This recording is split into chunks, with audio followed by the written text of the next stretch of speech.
আসসালামু আলাইকুম।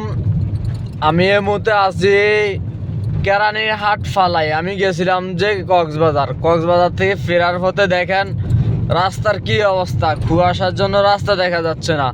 সকল ভাইদের প্রতি আমার একটি কথা, সবাই গাড়ি আস্তে ধীরে করে চালাবেন। এই কুয়াশার জন্য অনেক গাড়ি অ্যাক্সিডেন্ট হইতে আছে রাস্তার।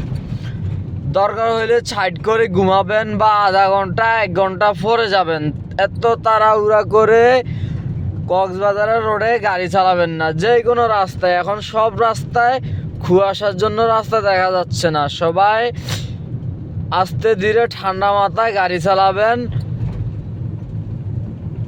সবাই ভালো থাকবেন, আমার জন্য দোয়া করবেন। আর আমার ইউটিউব চ্যানেল সাবস্ক্রাইব করেন, ফেস হলেও ফলো করেন। দেখেন কি অবস্থা রাস্তার, দেখেন না কক্সবাজার রোড। এটা কক্সবাজার রোড। সবাই সাবধানে গাড়ি চালাবেন। সবাই ভালো থাকবেন।